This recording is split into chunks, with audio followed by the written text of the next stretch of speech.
Shalom,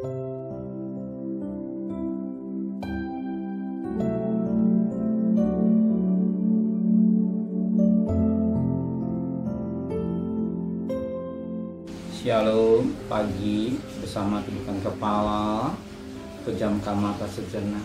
Bapa yang bersemai dalam kerajaan surga, pagi yang cerah, lewat perpanjang umur yang Kau berikan, kami gunakan dengan baik, dengan mengadakan mesbah keluarga, mesbah pribadi, kami naikkan pujian penyembahan kepada Tuhan, dan kami rindu juga untuk mendengarkan renungan firman-Mu. Urapi kami, sucikan hati dan pikiran kami, sehingga firman-Mu menjadi berkat buat kami, dan kami juga boleh naikkan doa syafaat kepada Tuhan. Haleluya. Amin. Shalom, pagi. Mari sama-sama kita akan membaca Wahyu pasal 5. Wahyu pasal 5 ayat pertama sampai ayat 14. Wahyu pasal 5 ayat pertama sampai 14, kitab yang dimeterai dan anak domba. Maka aku lihat di tangan kanan Dia yang duduk di atas tahta itu sebuah gulungan kitab yang ditulisi sebelah dalam dan sebelah luarnya, dan dimeterai dengan 7 meterai. Dan aku melihat seorang malaikat yang gagah yang berseru dengan suara nyaring, katanya, siapakah yang layak membuka gulungan kitab itu dan membuka menterainya, tetapi tidak ada seorang pun yang di surga atau yang di bumi atau yang di bawah bumi yang dapat membuka gulungan kitab itu atau yang dapat melihat sebelah dalamnya.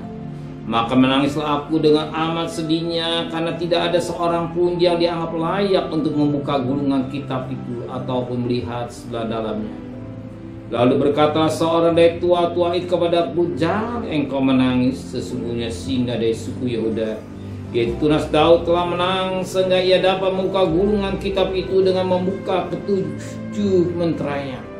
Maka aku melihat di tengah-tengah tahta dan keempat makhluk itu, dan di tengah-tengah tua-tua itu berdiri seorang anak domba seperti telah disembelih, bertanduk 7 dan bermata 7. Itulah ketujuh roh Allah yang diutus ke bumi.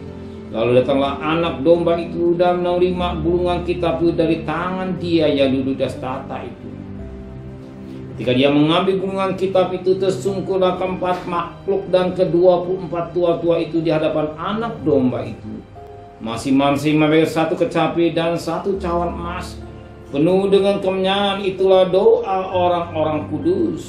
Dan mereka menyanyikan suatu nyanyian baru, katanya, engkau layak menerima gulungan kitab itu dan membuka menterai-menterainya, karena engkau telah disembelih dan dengan darahmu engkau telah membeli mereka bagi Allah dan di setiap suku dan bahasa dan kaum dan bangsa, dan engkau telah membuat mereka menjadi suatu kerajaan yang menjadi imam-imam bagi Allah kita, dan mereka akan memerintah sebagai raja di bumi. Maka aku melihat dan mendengar suara banyak malaikat sekeliling tahta.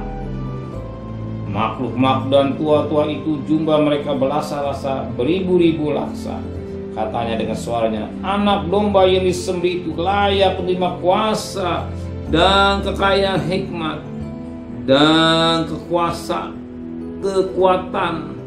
dan berhormat, kemuliaan dan puji-pujian.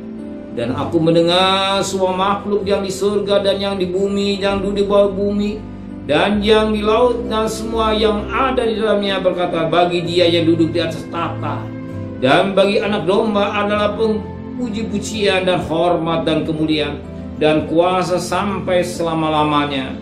Dan keempat makhluk itu berkata, amin. Dan tua-tua itu jatuh sesungguh dan menyembah. Oh, firman Tuhan luar biasa ini kita baca pagi ini.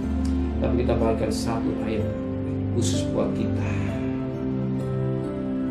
Dikatakan pada ayat yang keempat, maka menangislah aku dengan amat sedihnya, karena tidak ada seorang pun yang dianggap layak untuk membuka gulungan kitab itu ataupun melihat sebelah dalamnya. Yohanes, dia menangis. Banyak kali orang menangis karena persoalan ekonomi, tidak salah. Atau persoalan rumah tangga, atau persoalan suami, istri, atau perusahaan, atau dikatakan urusan dunia, salah tidak. Dan juga banyak orang menangis karena beban berat yang dihadapi, persoalan-persoalan hidup yang dihadapi, dengan masalah-masalah yang dihadapi. Banyak orang menangis dengan persoalan hidup. Tapi ingat, itu hanya persoalan dunia. Tapi Yohanes menangis. Dia tangis bukan urusan dunia, tetapi dia menangis dengan amat sedihnya karena suatu kitab yang tertutup. Kitab yang tertutup, hati tertutup, tidak bisa dibuka. Tidak bisa dibuka. Dia menangis ingin lihat mendalamnya apa yang menjadi kitab yang harus dibuka supaya mengerti sesuatu. Surat kalau masih tertutup, tidak tahu isinya apa. Sesuatu bungkusan kalau masih sesegel atau tutup, tidak tahu apa isinya. Mungkin uang, mungkin perhiasan dan segalanya. Justru orang sedih kalau tidak bisa buka. Sebab mantra itu bagaikan kunci.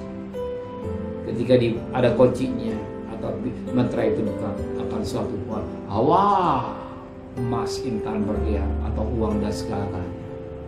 Maka Yohanes melihat sesuatu bukan emas, intan, berlian, tetapi dia ingin melihat sesuatu ini dalam apa yang maunya Tuhan. Maka firman Allah berkata pada ayat yang kelima, lalu berkatalah seorang tua-tua itu kepadaku, jangan engkau menangis. Sesungguhnya singa dari suku Yehuda yaitu Tunas Daud telah menang, sehingga ia dapat membuka gulungan kitab itu dan membuka ketujuh menterainya. Satunya bisa membuka menterai, itulah anak domba atau Tunas Daud, anak domba, itulah Yesus yang telah disembelih.